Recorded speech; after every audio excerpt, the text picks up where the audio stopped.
Joanna, you can probably go ahead. Great. Okay, thanks. I just want to make sure that everyone was here that wanted to be here. Hi, I'm Joanna Baker, and welcome to the March meeting of the Washington Conservation Guild. My co-host tonight is Teeter, and we are lucky to have 4 talks from our emerging professionals.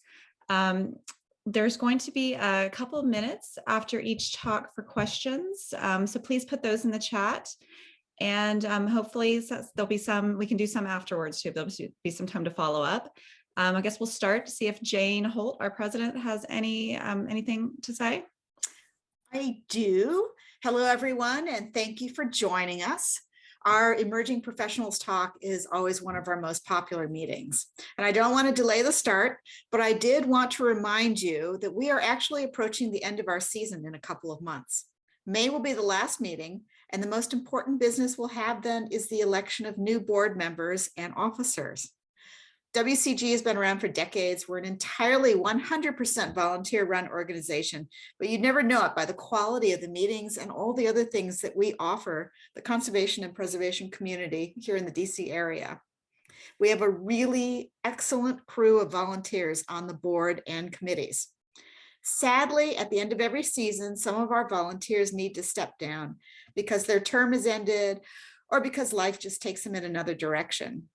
I'm letting you all know that this is a great time to jump in and join us, either on a committee or on the board itself. You don't need to know anyone, and you don't need to be an established conservator.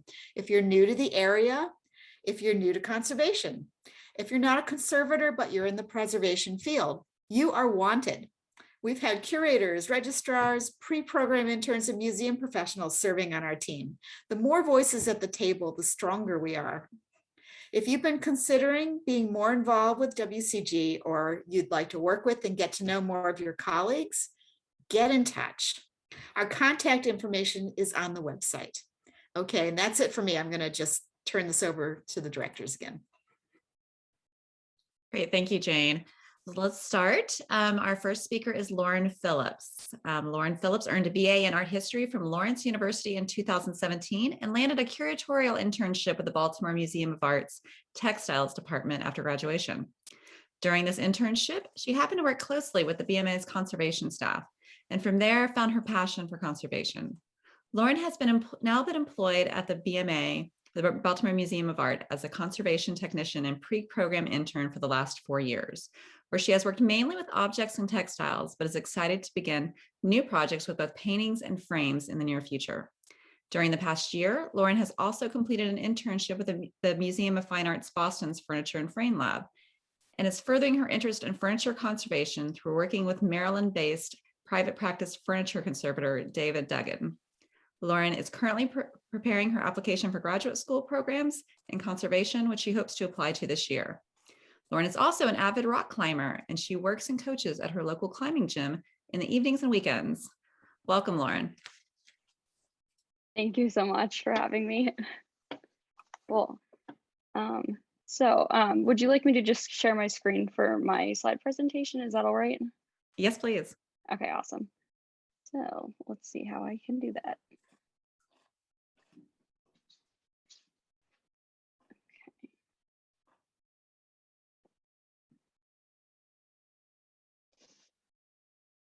Perfect. Okay, thank you. Hi, everyone. My name is Lauren Phillips, and I've been given the privilege of being one of Washington Conservation Guild's Sidney S. Willingston Fund recipients this year. I'm still in the pre-program stages of my conservation journey, and I'd like to thank WCG for allowing me to use this platform from which I can share my experiences and gain feedback from an incredible group of professionals. So today I'm going to use this platform to talk about the introduction of frames conservation and furniture conservation that I received during the 12 weeks that I recently spent as a pre-program intern at the Furniture and Frames Lab of the Museum of Fine Arts in Boston. So under the very patient expert guidance of Head of Furniture and Frames Conservation, Christine Storti, Frames Conservator Greg Porter, and Mellon Fellow Yuchi Chalk, I was able to participate twice a week in day-to-day lab and gallery work that has expanded my knowledge of basic best practices in art conservation and has created content for my portfolio and professional CV that I'll use to apply to graduate programs in art conservation in the near future. So during this time that I spent at the MFA, I mainly was tasked with formulating and executing conservation treatments for 2 pieces of furniture that I have each come with their own set of challenges. However, with the help of the MFA conservation staff, I feel that these challenges have allowed me for me to bring new information and focus to my treatment-related decision-making process. So the first of the 2 objects that were my main focus during my time at the MFA was a pair of incoming skyscraper dressers that were designed by Tal Theodor Frankel and manufactured around 1928. They were in need of consolidation and general stabilization before they could be safely put into museum storage. And that's pictured on the left. I inherited this treatment from Christine, who had done the initial research on the pair of objects at an earlier date and then handed them off to me for the final stages of treatment. The skyscraper dressers feature their original 1920s cellulose nitrate coating, which has a thick, glossy appearance and had unfortunately become problematic in certain areas where it had begun to bubble or lift from the surface of the wood. In addition to the lifting surface coating, the veneers themselves had a number of uneven losses around the edges that needed to be filled and generally consolidated to prevent further damage. After various tests and from her initial research, Christine found that applying heat to the surface coating with a small heated spatula through a barrier sheet of mylar seemed to be an appropriate consolidate for the lifting area, which would then allow us to address the veneer losses without causing more damage to the existing coating. So next, in order to fill the losses along the edges of the dresser with veneer, I was tasked with finding an appropriate varnish and replacement veneer combination to match the appearance and body of the original cellulose nitrate coating, as well as the pore structure and color of the existing veneer. By saturating small sections of similarly colored veneer with deionized water, I was able to find a section of walnut veneer that achieved a similar color to that of the original. I then tested multiple natural and synthetic resins in solution with various solvents by applying layered coats of each in swatches to a section of the selected veneer. And through this process, I was able to determine that an acrylic resin solution of paraloid B72 and xylene most closely resembled the body and sheen and tone of the original surface and was therefore a suitable substitute for the cellulose nitrate coating. Christine and I then used a thin coating of hide glue to adhere a layer of paper to a piece of scrap wood, which we adhered the veneer on top of and coated it with the paraloid B72 solution. Once multiple layers were applied and had dried, I used a marker on a piece of mylar to trace the loss areas on the dressers and was then able to use the traced outlines as a guide from which to cut the replacement pieces from the prepared veneer with hand tools like chisels, of various sizes paired with a mallet for the initial cut, and hand saws and scalpels to achieve those fine details. So the most challenging aspect of this treatment for me was definitely learning how to precisely cut tiny pieces needed to fit the loss areas perfectly without breaking them or shaving them down too much. Since the losses in the veneer, which are pictured in my center slide, were so tiny, there was a whole lot of trial and error involved in cutting these pieces. But luckily, Christine gave me a crash course in the basis of cutting veneer with hand tools, chisels, and chisel care. And I was able to complete the fills after a bit of patience and a lot of practice. So after cutting the pieces to fit, I then applied a hide glue barrier to any uneven loss areas, followed by an epoxy putty, which I molded and shaved down to even out any voids that had been created when the veneer broke off from the piece. This way, when my veneer replacements were applied, they would be level with the existing surface, but if the putty or veneer were to fail, the glue barrier would stop more pieces from the original secondary wood from breaking off with the replacement pieces. So once the surface was level, I could fix the individual veneer replacements into place using a combination of hide glue, clamps of various sizes, and small wooden pieces to act as barriers so that no marks were left on the piece from those clamps. Unfortunately, due to time constraints, I was unable to take the final steps to tone the epoxy putty to match the rest of the veneer as I had planned. But though I was unable to follow this treatment 100% to its end, I feel that the methodologies of this type of veneer repair and the woodworking skills that I learned are essential to understanding some of the furniture making processes and repair methods used to mitigate this type of damage. And I'm really excited to expand upon these methods as I gain more experience with veneer replacement in the future. So the second task I was given during my time in the Furniture and Frames lab was to devise and carry out an appropriate treatment for ANC 11615, which is the larger of a pair of fragmented Egyptian reproduction bed legs made from a thick layer of plaster over a wooden core. ANC 11615 and its pair were found in storage at the MFA Boston with minimal identifying information other than the legs were in some way related to the bed of Queen Hetepheres I, a reconstruction of which resides in the Egyptian Museum in Cairo, along with a reproduction of the Cairo bed that resides in Egyptian storage at the MFA Boston.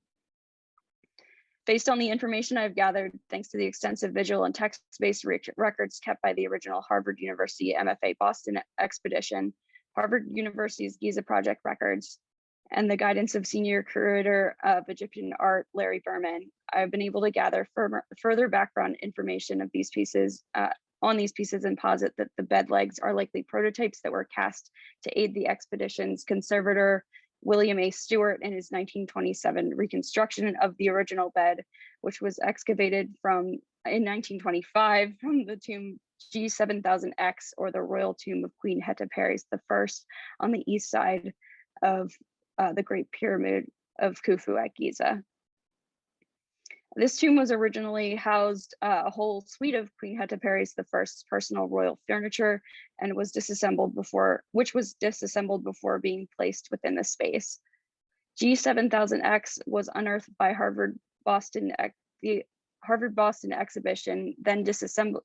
The disassembled wooden pieces were badly decomposed, riddled with fungus, and had shriveled to a fraction of their original sizes, which I have a picture from those records in the top left corner. Luckily, the pieces were found inside and around largely intact hammered gold sheets that once covered their exteriors in decoration. And that can be found on the bottom left of this slide.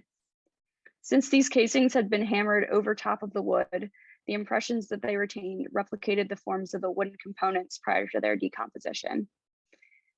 These impressions also gave physical clues as to how the furniture was originally joined together. The clues given by the gold casings, combined with what information could be visually derived from the surviving wood, gave Stewart enough information from which he could begin to reconstruct the royal furniture. This is where ANC 11615 comes into play. So the photographs of the gold casings that adorn the bed legs indicate nearly an identical surface detail to the shape of ANC 11615, as you can see from the bottom left picture and our fragmented object.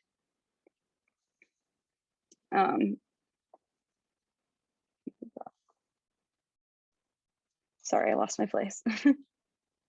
Photographs and expedition notes have stated that the prototypes were made to aid Stewart in reconstruction of the bed that he designed.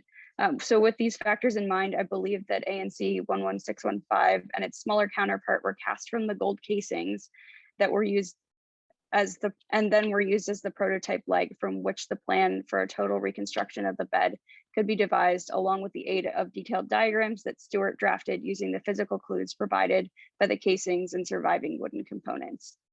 The final reconstruction of the bed that was then compiled using these prototypes for reference now resides in the Egyptian Museum in Cairo, and an exact reproduction of the reconstruction made by Stewart with the consultation of Boston cabinet maker Joseph Goethe resides off view in Egyptian storage at the MFA Boston today. And that is pictured at the bottom right.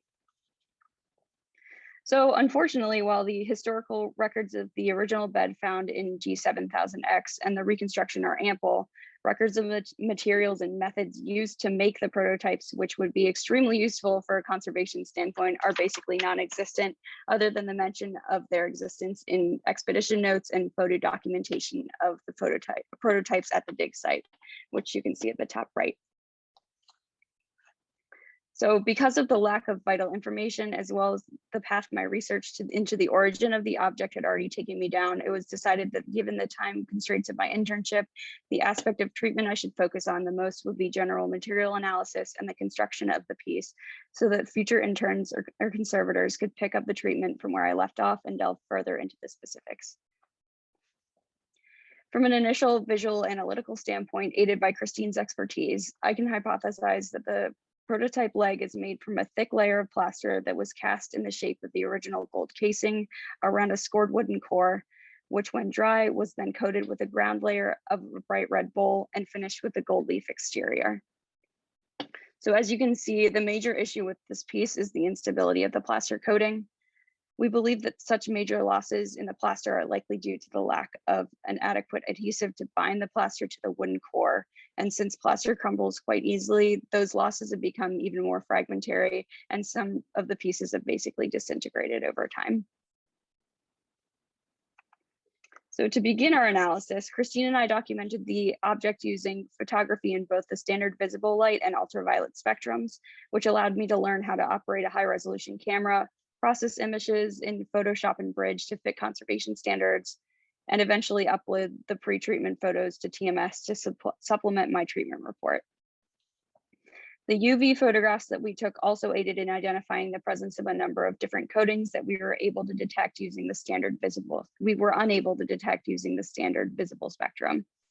The main two coatings that we found were a pale orange coating that was visible in a small ring surrounding a hole that had been drilled in the top of the wooden tenon joint extending from the wooden core, which you can see in the top left photograph. And a pale yellow-green coating that was found in a few random drips on the gilded surface and in between the bowl and plaster layer on the exposed edges of the loss areas and plaster fragments. If time had allowed, I would have liked to attempt to identify the individual coatings based on their fluorescence, but as my goal was general analysis of the piece's composition, the specifics had to wait, and our next logical step became to see if we could establish the order in which the layers of the leg were applied. This way, we might be able to at least extrapolate why the coatings were used by the order they were applied in before taking the time to send samples off to be analyzed for the specifics. So to achieve this, Christine instructed me to take samples from the areas that adequately represented the whole of the object, but would not contribute to any further destabilization of the surface layer so that we could examine the cross sections using microscopy and observe the layers. I took these samples from two separate discrete areas on the leg using a scalpel, and then immediately labeled my samples and documented where I removed them from with photography to make sure that my treatment report would have a visual aid to aid the future interns or conservators dealing with the object in locating my sample sites. I then mounted the samples in an epoxy resin and sanded them on micromesh abrasive papers up to 12,000 grit so that the cross section was exposed and the surrounding epoxy surface was as scratch-free as possible for a clearer view of the sample. I am thankful that I was directed to take some samples from a section of a gilded reproduction frame used as a practice piece prior to sanding the resin containing my actual samples, because I definitely sanded all the way through a few of those test pieces before I was finally able to accomplish my desired result and felt comfortable sanding the real ones.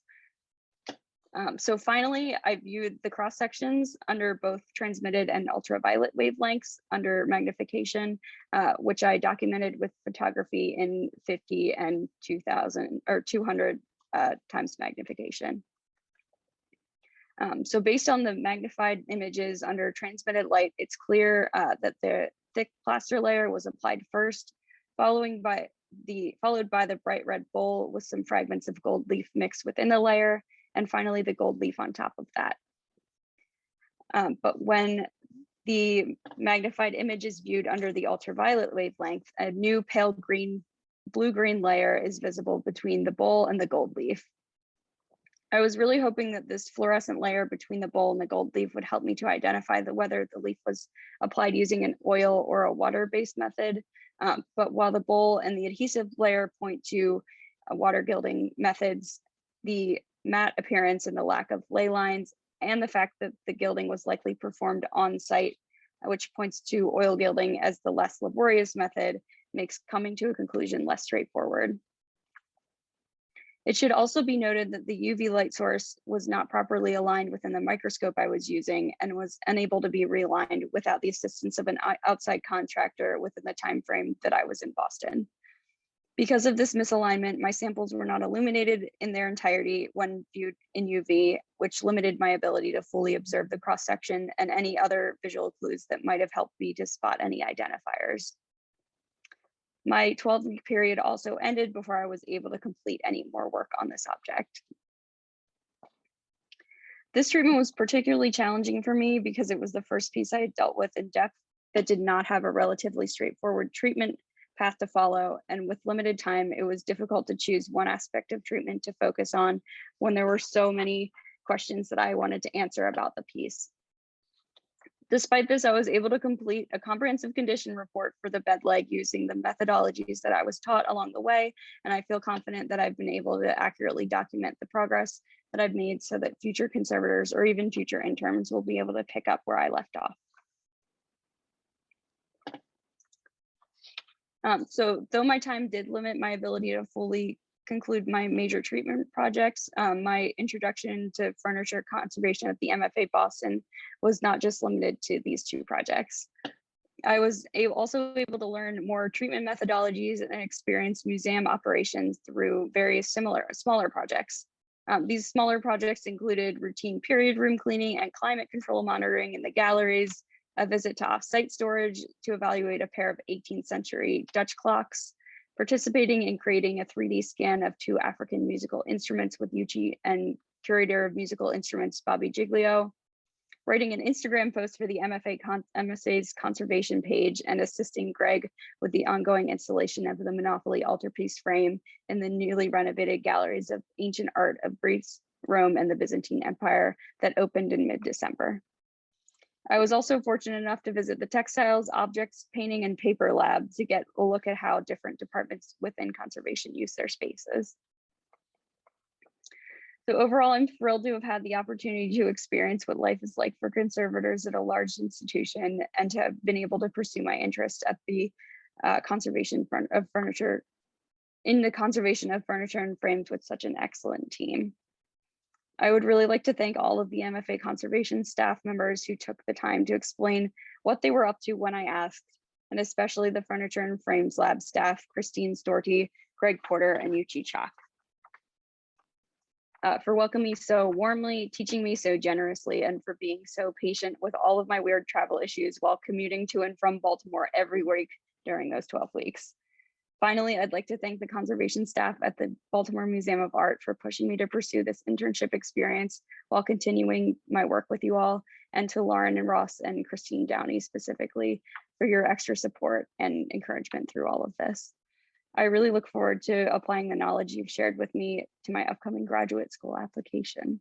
And thank you. Thank you, Lauren. I have one question for you and then we'll move on. There's probably more at the end. Of course. What would you have used to tone the veneer? Would you have used colored wax?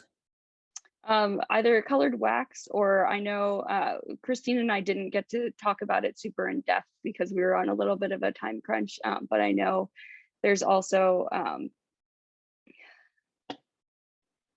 watercolors are an option, or acrylic, and then there were some different natural resins that we were talking about as well that we might be able to tone.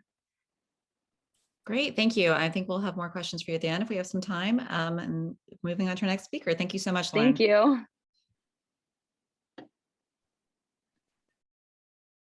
All right. Hello, everyone. My name is Teeter. I am co-moderating this session with Joanna Baker, and it's my pleasure to introduce our second speaker tonight. Fenna Engelke is a second-year trainee at the University of Amsterdam's program for Conservation and Restoration of Cultural Heritage, specializing in the conservation of book and paper objects. Fenna is concluding her last year in the trainee program with internships at the Kupferstichkabinett Dresden this spring and the Smithsonian's Freer and Sackler galleries this summer. A fun fact about Fenna is that she loves tea and collects tea warmers.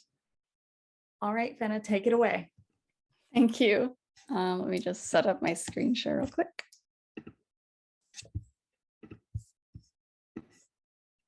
All right, is that coming through? Yes. Okay, perfect. All right, yeah. Thank you so much for having me. Thank you for the wonderful introduction. My name is Fenna Engelke. I'm going to be talking about a research project that I did this past semester for about 3 months. And If it seems like it's a little bit disorganized, it's because I'm still writing up my observations from this research section, and I'm having trouble really organizing my observations, and that might be apparent in this. So just a heads up, but we'll get right into it. So I'll introduce the project. I'll introduce what optical brighteners are in the first place, and I'll just talk to you through my sample creation. We'll look at a bunch of photos of samples and my observations. And then I have a mysterious fluorescence that maybe some of you can help me with. I have some ideas, but it's not on paper. So I may need some help on it. So just to describe what this project is, as part of my certification, I'm asked to do a 3-month research project this past fall, and it has to be based off of a treatment. Around this time last year, I did a treatment of tape removal from an intaglio print that seemed very simple and easy when I approached it. It had a gum tape along all the edges. I couldn't do a bath with it, and so I was just going to do local treatment of application of water to remove the gum tape. Went well until I looked at the object in UV afterwards and saw that suddenly I had this very bright fluorescence in my object that wasn't there before. And I realized that the tape carrier of the gum tape must have had optical brighteners in it. Due to this happening, I started asking myself, what would have happened if I hadn't seen this? And what are the consequences of this happening? What are the consequences of this local movement of optical brighteners coming from the tape carrier into this intaglio paper that did not have optical brighteners originally? Will they cause discoloration in the future?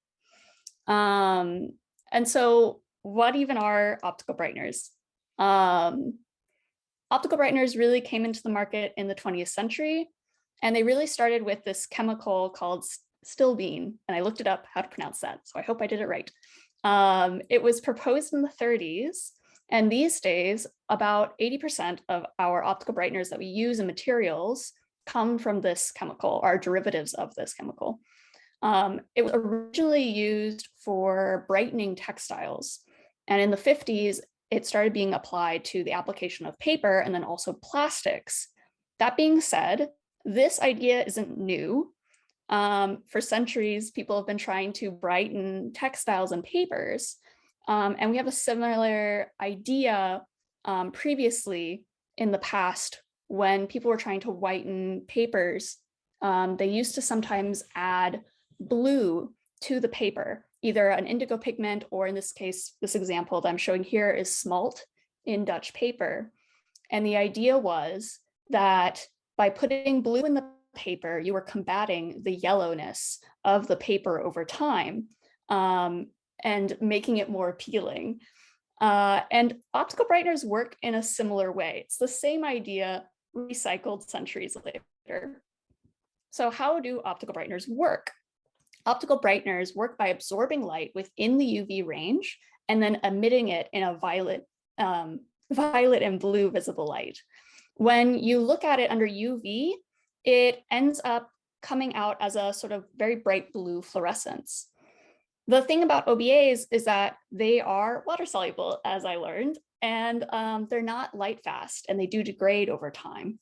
So this particular talk, I'm going to focus on just the signs of degradation of optical brighteners that I was seeing in some of my research samples. And in order to do that, let's first talk about what that looks like. What is the degradation of optical brighteners? And I'm going to be quoting Rachel Maslish's really great article on this. So let me just read it out for you all. Let me move my camera here. There we go. So first, the quenching of the optical brighteners, meaning that it can no longer function and emit light. The second is the darkening and yellowing of the optical brighteners itself, which becomes increasingly visible upon the quenching of the fluorescence. Third, the subsequent damage to the substrate caused by the degradation of the optical brighteners. Okay, let's see. So in order to figure out if I was going to have problems with these optical brighteners in my paper, I had to make samples. And so in order to do that, I had to choose what substrate I was going to use. I ended up making samples from 3 different substrates. For this talk, I'm only going to look at the blotter and the Arches-Reeves BFK samples. The Hahnemühle samples I am not including because they fluoresce slightly in UV light, and I still don't know why, because Hahnemühle doesn't say much on their website. So I'll have to email them and find out. The blotter I use is from Conservation. It's a very thick paper. Arches-Reeves BFK is a paper I myself have used as a printmaker in Intaglio. It's a very good one. It doesn't have any optic brighteners in it. It is lightly sized, however. This is sort of what the samples looked like. They were square shaped. And I did try recreating my, my project, right, with a gum tape that had optical brighteners in it, but I wasn't able to find any. I was only able to find very conservation safe gum tapes.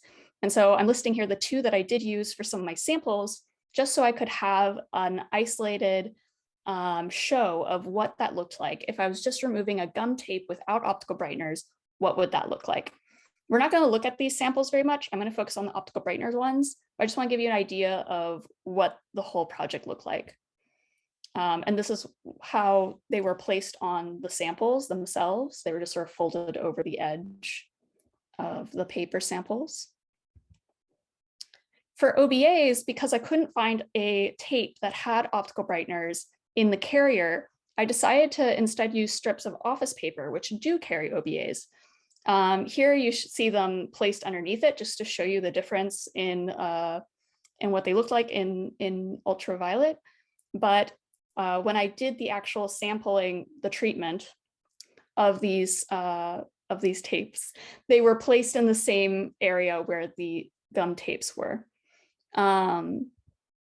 Here's the list of all the samples I did. We're going to be looking at the OBA office paper samples, and we're going to be looking at the water samples. I did samples where I only placed 1 milliliter of water on each substrate, just to isolate what that looked like as well. And for the, And then for the OBA office paper, or the treatment of it was additionally just placing 1 milliliter of water on top of where the office paper was to see how that would happen, and just letting it dry, not messing with it. So this is what it looked like after treatment. So we had placed the office paper on the sample. I had placed 1 milliliter of water on there, and I'd let it sit until it dried. This is the Arches-Reeves BFK post treatment. And then in order to see what kind of damages I could expect, I had to age them. So these are the samples in the climate chamber. They were placed in there for 6 days at 80 degrees Celsius, 35% RH. And this is sort of what they look like afterwards. So now I could have a comparison of 1/2 that was not aged and 1/2 that was, and I could sort of try to see if there was anything really noticeable about how these optical brighteners were reacting and how they appeared. And I think this is one of the samples where I think I'm starting to see the first stages of degradation here. So the first stage of degradation was the quenching of optical brighteners, meaning that they are no longer fluorescing as much. And I hope you guys can see my, my mouse. But I think in this middle sample, if I'm looking at if I'm comparing the optical brighteners on the left sample that is unaged to the right sample, which is aged, I found that this is not fluorescing as brightly as the unaged sample. And so I think this might be an example of the first stage of degradation in optical brighteners, that they are starting to quench and they are not fluorescing as brightly as they once had. So this is the Reeves BFK samples. And these are the blotter samples. And I think you'll notice immediately that they're very different. And we can compare them real quick. Here we go. So it's the Reeves BFK. Here's the blotter with the optical brighteners. And you're seeing a very different appearance of the optical brighteners. And this has to do with the paper itself. When I was putting the water on these samples, the blotter, of course, sucks it up very quickly. In comparison, the Reeves BFK, I would come back hours later and I would still see wet spots on these papers because they are slightly sized, and it took much longer for this paper to absorb the water I'd placed on them. Because of this, the optical brighteners had a much longer time to soak into the water and therefore soak into this paper and create these really beautiful little pools of optical brightener. Comparatively, the blotter samples, you just have very, very small, very, very concentrated points of optical brightener instead. Now, I did also do samples with just water to see what that looked like as well. And so this is the BFK with water. And I don't know how it looks on your screens, but you can kind of see that there is some darkened spots where these samples are in the age samples. In comparison, this is the blotter one. But since we're talking about degradation, when I was looking at the optical brighteners on the Reeves BFK, I thought at first that I was seeing the second stage of degradation of optical brighteners. And I was really excited about it. I don't know if you can see this on your screen. It's really light on mine, so depending on your screen, you may not see anything. But this right here, there is a darkened spot right where the optical brighteners were shown in the previous photos. And I thought that was for sure the second sign of degradation. However, in the water-only samples, I'm seeing the same thing. So I can't conclude that this is the second stage of degradation of optical brighteners. Instead, hold on. Oh, no, I went too far. I think I found one here, but it may also be hard for you to see on your screen because I can barely see it on mine. And I swear it's there, I swear. But right here, we have a very clear spot of optical brighteners. And it's very different and distinct from the tide lines that were formed from the water. So I don't have the same issue as I do with the Reeves BFK samples, but I do have a very small darkened spot right here.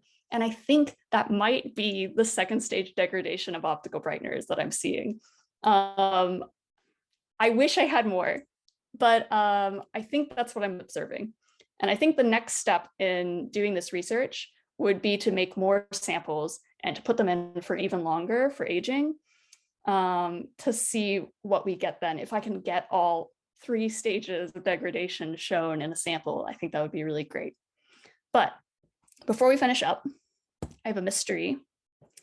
And I think you guys probably might have already seen this and thought, what is that? Why do you have this random fluorescence? And yeah, that was a surprise for me too. And I'm pretty sure they come from these. These are the clips that we use to clip our samples into the aging chamber. And you'll notice that some of them are very bright white because someone bought new clips and the other ones are much darker. And I'm not a specialist in plastics. So I emailed the contemporary art conservator at UFA to ask if are these optical brighteners from this plastic?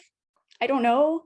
I was able to find an article talking about how some optical brighteners don't mix well with plastics and that they move to the surface, but I don't know if it's even possible for them to move into paper in such circumstances.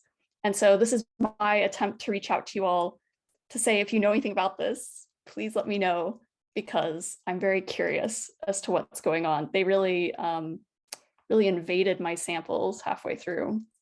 So that was it. I just want to thank you all for even having me. And if you have any other information or if you have any advice, please let me know. I'm putting up my Gmail up here in case you want to send me any clues. And I'll stop sharing real quick. Thank you.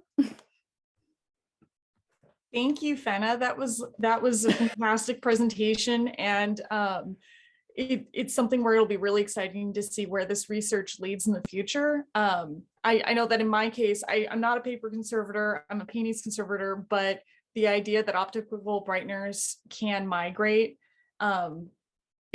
it's now having me think about like tapes used on raw canvases in a totally new way. I have a couple questions for you, and then we will move on to our next presentation. So the first one is, in future research, what other sources of OBAs would you utilize besides computer paper? Besides computer paper, I have to say, the more I research about OBAs, the more I realize that they are everywhere. Like, you start sitting in every environment and you start staring at things and you think, that's too white to be natural. And so you start thinking about all the things that have OBAs. I'm like, off the top of my head, there are of course papers that have OBAs in them. Much more prevalent, I guess, for textiles in particular, would be familiar with this, is that it's in a lot of detergents. So like, the idea is, since optical brighteners are water soluble, when you wash your clothes, of course, the optical brighteners are going to come out of it. So your detergents have OBAs in them, so you can renew that so that your clothes don't look like they're wearing out over time. I just saw someone comment there are certain OBAs and blotters on the market. That's very true. I saw that comment also in literature. But then in the literature, it's always mentioned as like a little side note somewhere hidden. Like, it's never, I've never seen like a full article being like, oh my gosh, there are OBAs and blotters. But I have seen it in like little side notes from like something from 1995 or something. And it's like, oh wow, that would be good to know. Sorry. All right. The second question is, when you reached out to UVA about the plastic clips used in the artificial aging chambers, did you find out what type of plastic those clips were made out of? No, I tried asking the scientist who is in control of that room of handling the aging chambers, and I asked him, hey, do you know even who bought them or where they bought them from? And he didn't know. So that was sort of a dead end. So I couldn't source the location or where they were produced. So I only have these small clues from the contemporary art conservator about maybe they used an OBA that isn't applicable to this plastic, but I don't know. All right, and then one last question, and then we will move on to our next speaker. Do you think fine art photo papers are susceptible to OBA migration? And have you read any more about this? Yeah, it comes up in photo papers quite a lot. That was a lot of my first sources. I did see I didn't see much about local treatment on photos with optical brighteners. I remember reading about washing photos that had optical brighteners in them. And that, let me think, I forget who this was. I just remember there was an article about a team who was washing photos with optical brighteners in them, and they didn't see a huge effect from washing them afterwards. And then they checked back 6 months and they also didn't see any large problems with this. But I don't remember off the top of my head how long ago this was. Thank you so much, Fenna. This is wonderful. So if any more questions come in, then we can save them for the end. So our next speaker is Mitchell Gundrum, who is unable to be with us in person tonight, but he has a recorded video that we will be playing, and I will drop his email contact into the chat. And he mentioned that he would be more than happy to answer any questions that the audience may have via email. So Mitchell Gundrum is a conservator technician at the National Archives, and he is a graduate of the North Bennett Street School's bookbinding program.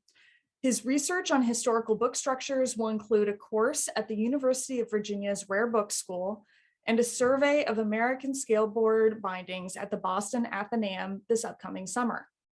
Mitchell's fun fact is that he has memorized the alphabet backwards, just in case, and his favorite ice cream flavor is orange custard chocolate chip from UW-Madison's Babcock Creamery. All right, so I will load the video. Bear with me for just a second.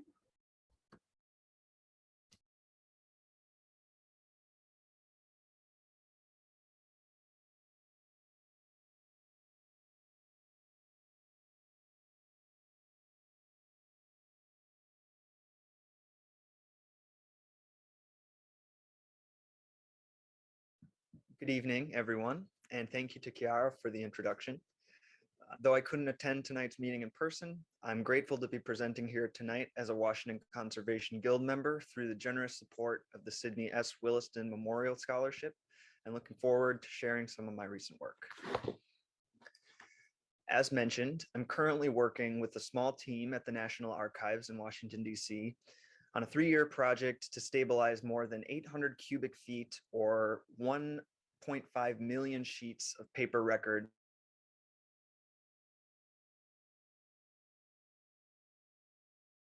A major element of NARA's mission is providing public access to the federal records they hold.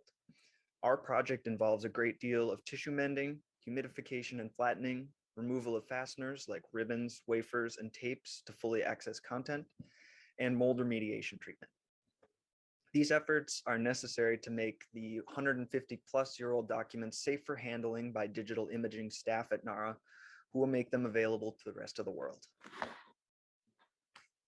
My presentation tonight concerns work completed through NARA's Independent Development Program, or IDP, which facilitates training, research, and special projects beyond normal job duties.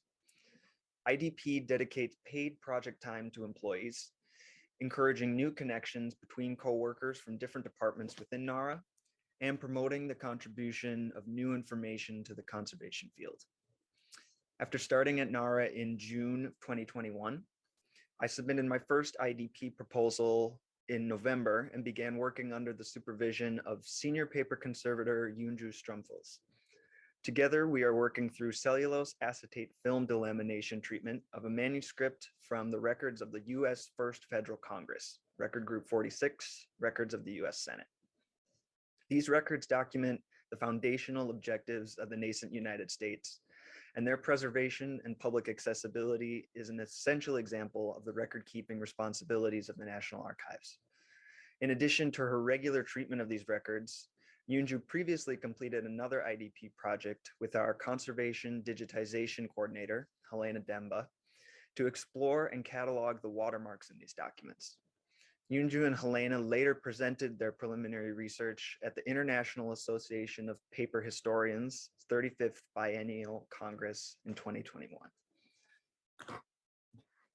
For a little more context on the importance of these documents, the Constitution of the United States was ratified in June 1788 and became effective on March 4th, 1789. With this date marking the official first session of the newly established U.S. Congress. The first federal Congress met from 1789 to 1791, the first 2 years of George Washington's presidency, and during that time would propose and debate some of this country's most fundamental legal benchmarks, including 12 amendments to the original Constitution. On December 15th, 1791, 10 of these 12 amendments were ratified, and are now collectively known as the Bill of Rights. Our document, the resolve requesting the President of the United States to cause an estimate of the nature and situations of lands claimed by the Indians, etc., is a request by Congress for the President to gather information on lands thus unclaimed by Native Americans or citizens of the United States for inclusion in the expanding country. The resolve specifically notes interest in lands, quote, within the territory ceded by the state of North Carolina and within the territory northwest of the River Ohio, end quote.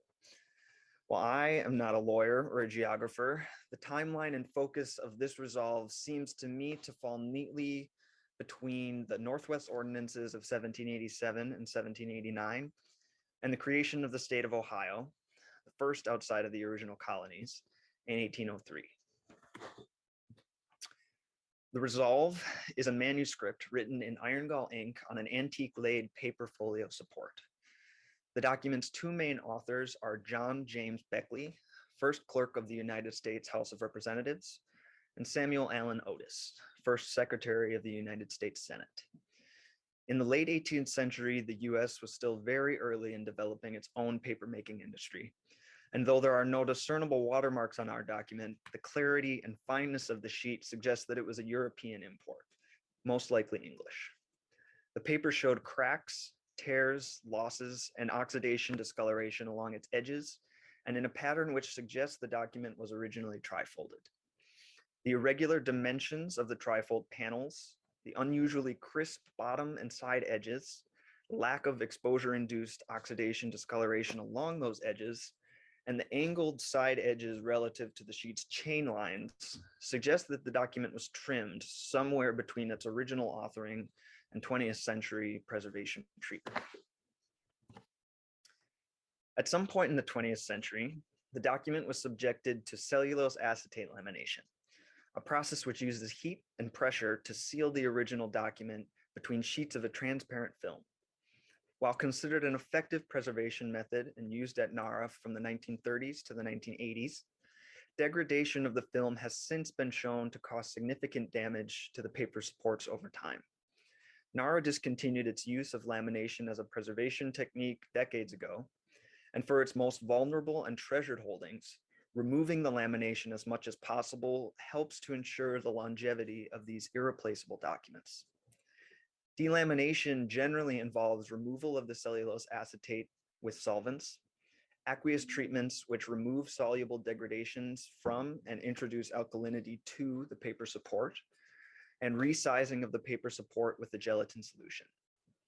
While this treatment is recognized as one of the best possible means of long-term preservation for exceptionally important documents, it is also invasive and time-intensive, requires significant justification, examination, and testing. Appropriately, our treatment began with extensive visual assessment and photo documentation of the folio in its laminated condition. Raking light showed wrinkling induced by the shrinking of the degraded cellulose acetate film, and transmitted light revealed a dispersion of dark spots sprinkled across the paper, as seen in that second photo. The spots were dark in normal light, but translucent in transmitted light, looking similar to oil stains. Though it couldn't be confirmed, these spots may have indicated areas where the cellulose acetate film adhered or penetrated more deeply into the fibers of the paper substrate. The document exhibited recognizable oxidation discoloration, which is the brownish gradient, darkest at the environment exposed edges and folds of the document, and getting lighter toward the interior.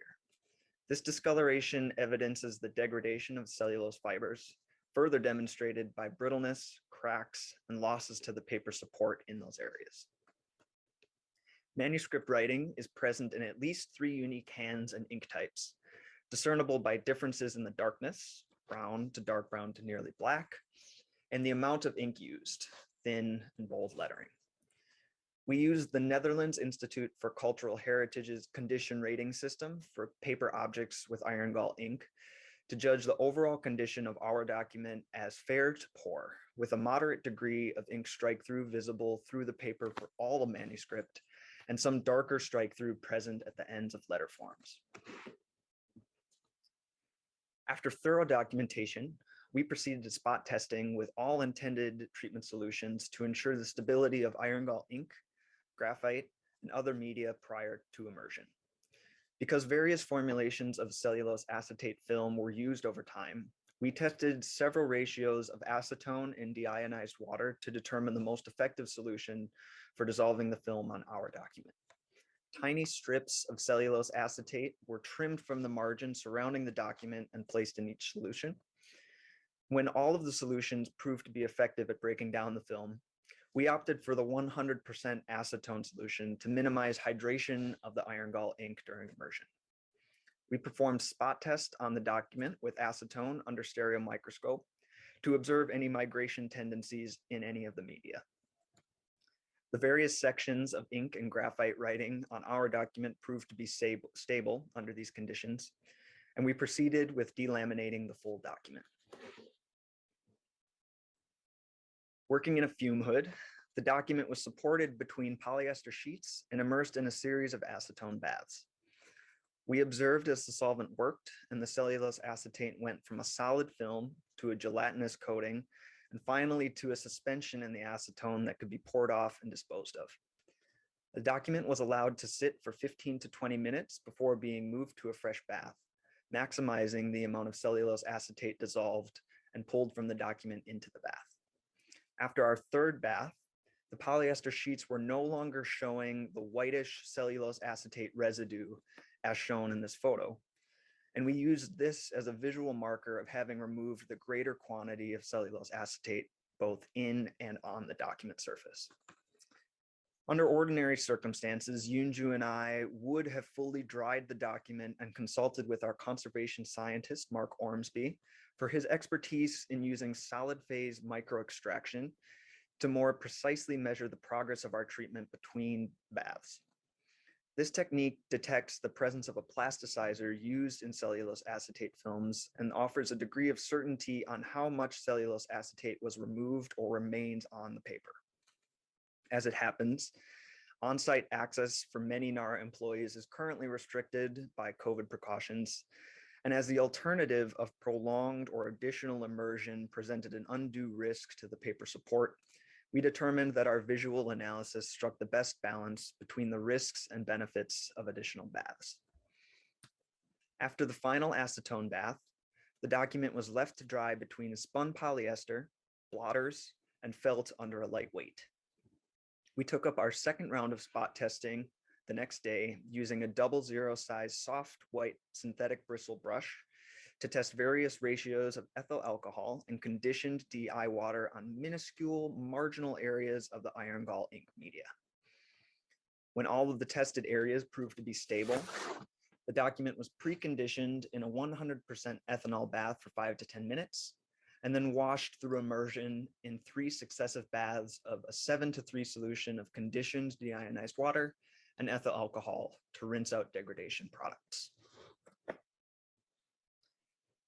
During the final day of immersion treatments, the document was preconditioned in ethanol, then placed in a calcium bicarbonate solution to render an alkaline buffer layer across the cellulose fibers and stall further acidification damage to the folio.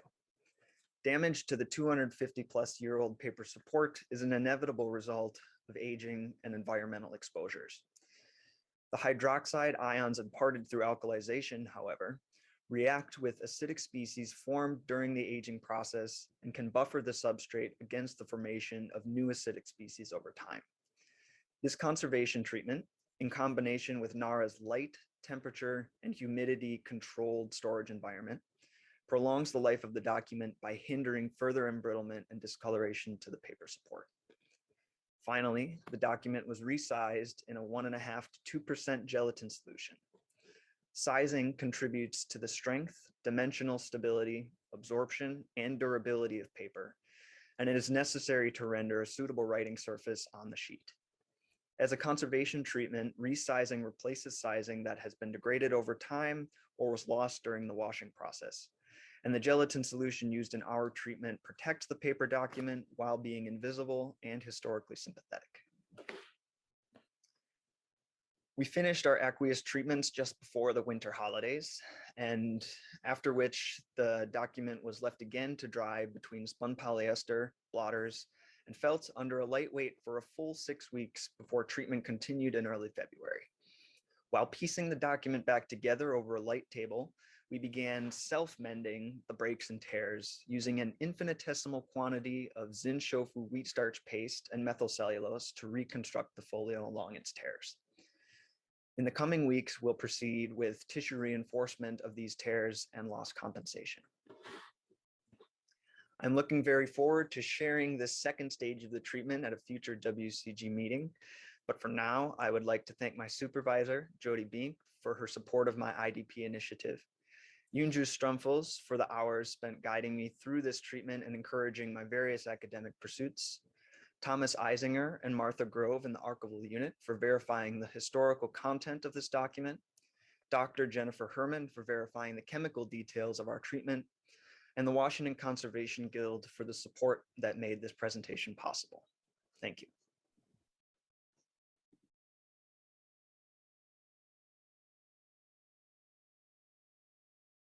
Thanks to Mitchell. And now we have a talk by Heyman Park. Heyman Park is a Andrew W. Mellon Fellow in Painting Conservation at the Walters Art Museum. One of her main projects focuses on the technical examination and treatment of a late 16th century portrait by Lavinia Fontana. Her work will also include treatment of an early 17th century Dutch panel painting, stabilization of an 18th century Southeast Asian panel, and analysis of Ethiopian panels for an upcoming exhibition. And a fun fact about Heyman Park is she's taken up crocheting dish scrubbies as a new hobby, which I need some. Good luck.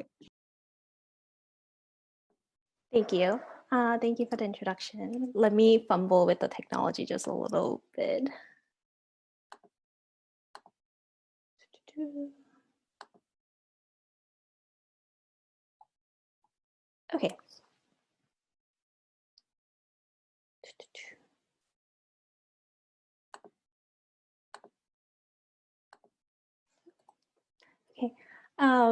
I have a rather very short presentation, so I'm going to jump right into it. As Joanna mentioned, as the Andrew W. Mellon Fellow in Painting Conservation at the Walters, I've been involved in several projects since September of last year, including the treatment of a 17th century Dutch panel, technical analysis of several Ethiopian panels for the 2023 exhibition and its catalog, and the treatment and research of a 16th century Italian portrait of a doctor, which is my long-term project for the fellowship. Because it is currently in the very early stage, and for the interest of time tonight, I'm going to pare down a lot of the information and only gloss over what I think is most remarkable. So for this particular painting, most of the major treatment happened before Henry Walters acquired it in 1902. The painting appears to have been cut on all four sides, and at one point, part of the right edge was folded over a much smaller auxiliary support before it was flattened for the glue lining, as you can see in the X-ray detail. The painting was then recentered, and a strip of canvas about 4.5 centimeter wide was also added as an extension along the right side. Unfortunately, this extension has developed really prominent horizontal cracks, and it's normally hidden under the travel frame. And according to the old correspondences in the curatorial file, the painting has been cleaned with harsh chemicals, and the surface was described to be completely skinned. The degree of the noted damages and abrasions were completely hidden under the multiple layers of coatings. The uppermost varnish was really thick and discolored, as you can see in the image on the left. And after a discussion with the curator, we've decided to take off all the coatings layer by layer so that we can attempt to document the treatment history as much as possible. The top layer was readily soluble in a solvent gel, as well as a solution of isopropanol, acetone, and Cellulose. And underneath the natural resin coating, there were patches of different varnishes from past cleaning efforts, especially within the interstices of the canvas weave. And you can sort of see the herringbone pattern here, lots of overpaint, and even a dirt layer. Several interesting details emerged from removing the varnish. For instance, the sitter is currently attributed to Girolamo Mercuriale. He's a physician who authored several groundbreaking medical treatises, treated important figures like the Holy Roman Emperor, taught at prestigious medical universities, all despite famously mishandling the plague of 1575. He is also thought to have had a really close relationship with Lavinia Fontana, who is considered to be Europe's first female painter to attain professional success outside the confine of a court or convent, and one of the most sought after painter in direct competition with her male counterparts in Bologna at the time. It is said that Lavinia produced at least 4 portraits of Mercuriale around 1588. And if this painting is indeed one of the 4, Mercuriale would have been in his 50s at this point, while the sitter in this painting looks much younger. So has the appearance changed due to past restorations, or was he intentionally painted to look younger in a way to flatter himself? After removing the varnish, the inscription along the top left corner of the painting became more legible, and it read that the sitter is 35 years old. So this questions whether the current attribution is reliable, and if it is, why the sitter may look so different in other likenesses of Mercuriale. So if you look at this particular engraving, I can be convinced that these are the same individual. But if I look at this painting, currently at the Uffizi by an unknown 16th century painter, the notes seem to be very distinct. So I have to investigate a little bit further into the past records and other elements within the painting, like the coat of arms. And I'm planning to do more technical imaging of the area in the future as well.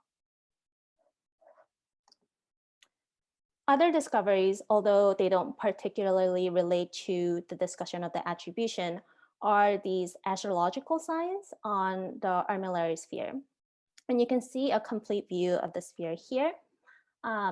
This was essential tool for 16th century physicians, since they would often cite the position of the planet and the stars to explain causes of illnesses, as you can see in Duer's Syphilitic Man. Also, the works of eminent philosophers on the shelves, the names of the author became much more legible after removing the varnish, of course. Lastly, under all these varnish and overpaint, there were darkened brown islands all over the green of the drapery and the tablecloth. They were suspected to be copper resonate or copper-based degradation product. And for more informed treatment, I've started using a model of Fors at the Walters, which can gather reflectance data between 400 nanometers and 24 nanometer range, which I've been able to use for some preliminary pigment identification, as you can see on the left. Compared to the less disturbed areas that were still really vibrant and glaze-like, the darker islands do appear to have much smaller reflectance peaks that are shifted towards the right, as found in the literature. I did collect a lot of data in these regions, so I'm hoping to reassess everything as I learn to use Fors more in the future, and also explore other analytical techniques for confirmation. And as a final thought, while Fors may not be a reliable or typical techniques for binder identification, there appears to be enough differentiation in the reflectance peaks and the first derivatives here, which may suggest glue binder for the ground and oil binder for the paint. And again, to be confirmed with different techniques in the future. So I'm ending on a very open note, and there's still so much to be done. And I would be grateful for any comments or suggestions. And many thanks to the lovely conservators at the Walters, as well as the curator and the conservation scientist, who I will have the pleasure of learning from for the duration of my fellowship. And of course, thank you everyone for your attention. Thank you, Heyman. We appreciate it. That was a nice talk. Any questions you have for Heyman, please put them in the chat. Kira, feel free to hop in. We've got a couple of questions to catch up with. Give people a second to question Heyman. Let's see, I have ones for Lauren. It says, great work, Lauren. Your projects range from 2000 BC to the 20th century. Tell us about your future research interests. So I have kind of a lot of different ranging interests, as you can kind of see from my project range. But I fell in love with art and art history through medieval illuminated manuscripts. So that would be a cool thing to work with in the future. But I've also kind of gone down a rabbit hole with New York card tables from post-revolution period. So federal period card tables. So that's another interest that I've kind of gained as I've been going along with my research. Thank you. Haven, I have one for you. Part of the composition was folded over the side of the canvas. Has there been conversation about with the other conservators and the curator about whether or not to open up the composition? That's a great question. Thank you for that. So the treatment options are currently in discussion with the curator right now. There are definitely edges of original paint folded over the left and bottom. it's difficult because the glue lining seems to be holding on very well, and I'm a little reluctant to take it all apart. And it will mean that we'll have to get a new stretcher and a new frame. So yeah, still in discussion, but quite possible.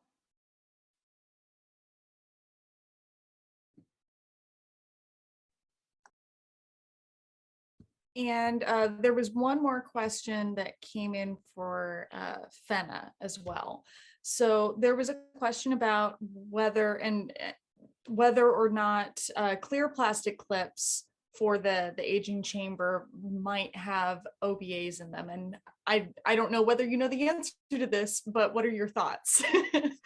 My initial thought is probably not, but again, this plastics are definitely not my specialization. So that's also why I was a little bit confused when I even got optical brighteners on my samples, and they're like very clearly from the clips.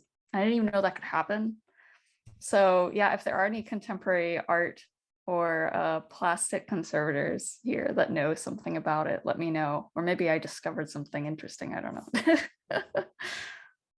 You also got a question about, do you think fine art photo papers are susceptible to OBA migration?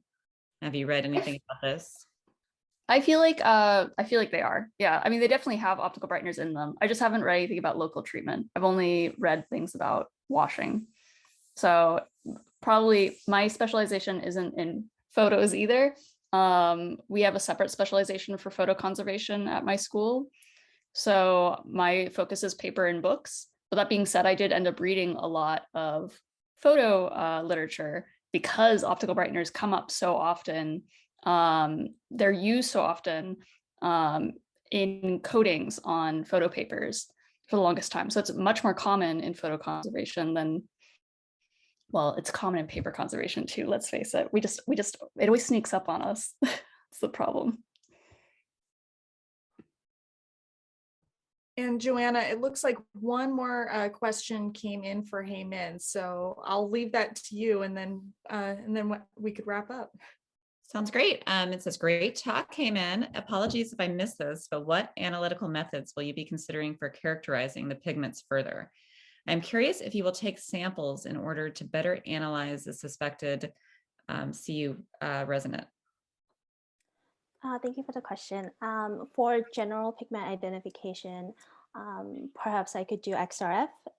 For specifically possible copper resonates, I have been talking to the curator about taking a sample, and I have received a verbal approval for it.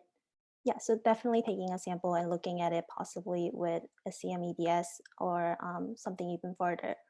But if you have any suggestion, please let me know.